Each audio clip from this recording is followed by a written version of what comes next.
Magic the Gathering just announced a major rules change that affects how combat damage is dealt. They released an article detailing this change, which I will link in the description below, but even reading the article, it can be hard to parse out what exactly has changed, especially if you are a new or returning player. So let's break down what has changed and how it affects your games of Magic. Okay, so the way that combat used to work is like this. Let's say I choose to attack you with a 5/5 creature. Let's say it's a Colossopede, and you choose to block with 2 creatures, a 3/3 and a 4/4. Let's say those are Giant Octopus and Bonebreaker Giant, respectively. The way things used to work is after you declare your 2 blockers, I would then choose what order your blocking creatures take damage in. I can either arrange it to where your Bonebreaker Giant takes the damage first, or your Giant Octopus takes the damage first. As it stands on the board,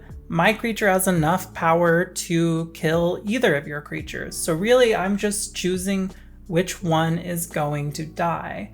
So let's say I want to get rid of your Bonebreaker Giant, so I choose to have it take damage first before the Giant Octopus. Once I have ordered the blockers, there is an exchanging of priority before damage is dealt.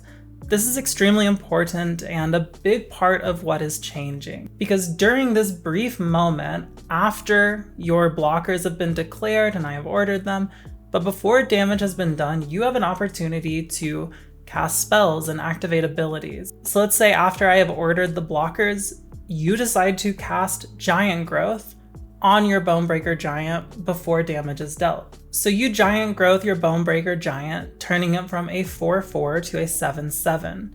But I have already declared that Bonebreaker Giant is going to be taking damage first in this combat, and I can't take that back from this point. Now when we go to damage, I have to have my creature assign points of damage to your creature until it is assigned enough to be lethal, which with my creature having 5 power and your recently Giant Growth Bonebreaker Giant having 7 toughness, I can't do that. So all I can do is put 5 points of damage onto your giant, and then your 2 creatures kill my 1 creature, and neither one of yours die. So that's how it used to work. Let's talk about how things are going to be different going forward. Let's use our same scenario again. I'm attacking with my Colossopede, you're blocking with your Giant Octopus and your Bonebreaker Giant.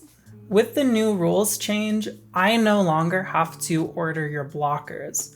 This means there is also not a moment where you can gotcha me with the Giant Growth like you did before.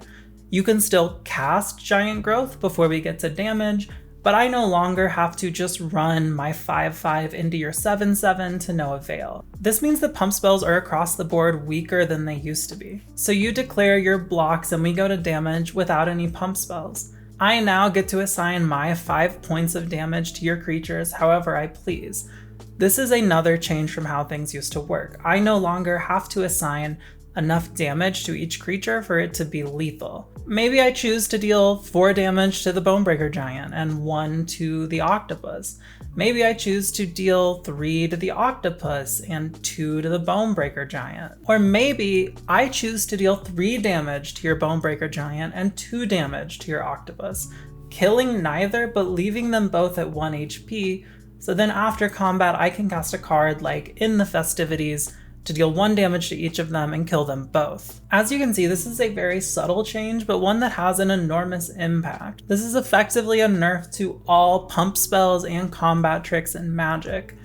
It is also somewhat of a buff to attacking in general and a nerf to blocking. The reason that they gave for making this change at all was they wanted to make the rules more intuitive, a little less clunky, and just easier to understand, especially for newer players. So my question to any new players out there watching this right now, do you like this change? Do you feel like it makes combat simpler or more intuitive? Do you find that this makes things less confusing or maybe more confusing? Let me know your thoughts in the comments below. That's it for this video. Just wanted to put a quick explanation out there because I've had a lot of especially newer players asking me what this rules change is and what it means and how it's going to affect them. If you liked it, please consider hitting the like button or subscribing. Also, huge thank you to everyone who supports me on Patreon, which you can find a link to down below. All of their support means a lot. And thank you to our sponsor, Heavy Play. You can get 10% off of your Heavy Play order by using code NILE at checkout. That's it for now. Bye! LOL, lots of love.